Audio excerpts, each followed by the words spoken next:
अस्सलाम वालेकुम दोस्तों, मैं मुस्तफ़ा शाह हाज़िर हाँ और उम्मीद करें सारे दोस्त मेरा जितना ही ठीक ठाक होसन। हाँ दोस्तों, अज एक मसला है जोड़ा कि मैं बयान करना चाहना। साड़ा इंतहाई कदीमी खेल कुश्ती और कुश्ती के बारे तुस अक्सर जानते हो कि पहलवाना का खेल है जोड़ा कि सारा डिस्ट्रिक्ट बखर या मियाँ वाली और इन्होंने इलावा तकरीबन मादूमियत का शिकार है। कलोरकोट का एक मज़ाफाती इलाका है, एक कस्बा है नून डगर। इतों के पहलवान अपनी मदद आप दे तहत ये प्रोग्राम अक्सर करवाते हैं और ये हफ्ता 15 दिन बाद ज़रूर होंगे। ये अज असा इन्हों को मिले हैं और इन्होंने गलबात भी की से और क्योंकि ये प्रोग्राम नौजवान नस्ल कीते है और मनशियात के खिलाफ है कि सारी नवी नस्ल को पता लगे कि पहलवानी किमें होंदी है और इन होर भी काफ़ी सारिया चीज़ें हैं। क्योंकि पहलवान बंदा तो पता है कि बड़ा एक परहेजगार बंदा होंदा है, कोई नशा किसी किस्म की बुराई तो पाक होंदा है।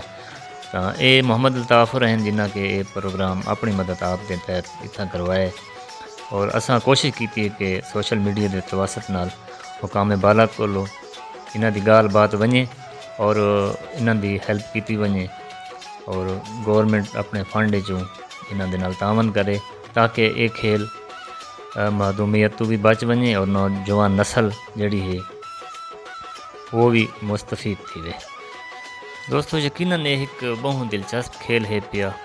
इतना दो जवान आपस लड़ते हैं और अपनी ताकत का मुजाहरा करेंगे और इंदे नाल जड़े हाजरीन बैठे होंगे वो दात देने जोड़ा जीत वेंदा है उसको कंधे ते चाह के मैदान फिराया वेंदा है।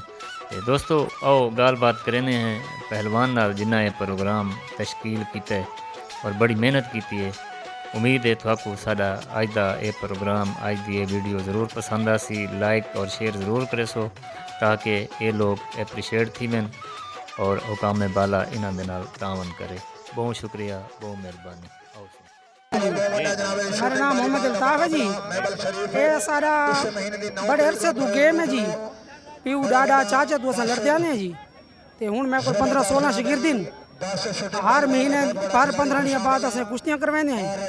तो सानल आवाम का तावन है, आवाम के तावन नाल आवाम के तावन के तहत करांदे पे असा जी मेला। अच्छा ये दसा सो थानल इथों दे हुकूमत या इथों दे कोई लोग तावन करे ने ना जी कहंदा तावन को नहीं जी, कोई हुकूमत का तावन को नहीं, कोई जमींदारों का तावन को नहीं, सिर्फ जी अपने तहत गरीब जेडे लोग इत्थे आने उन्होंने तावन है, उन्होंने शौक वास्ते जी अपने तहत आप करांदे पे जी। अच्छा लोगों का तावन है। अच्छा इस अलावा दसा सो भाई नौन डगर के अलावा भी इस एरिया दे विच कुश्ती नून डगर तो अलावा इस एरिया जी जिला बक्कर तो चा करना जी इस एरिया सिर्फ नून डगर ही थी जी। उर्दू जिला बक्कर ही थी जरस मिल खान इस तो अगर तोड़ मियाली तक और कोई शुगल को नहीं सिर्फ इतना ही थी जी। अच्छा अल्ताफ़ भाई ये दसा सो भाई इस तो अलावा सारे को केड़ा केड़े शुगल इन सकाफत है सारी है क्योंकि कदीमी कुश्ती आंदी पई है। जी जी जी भाईजान एक कुश्ती जड़ा ना जी कदीमी शौक है और मनशियात के खिलाफ है।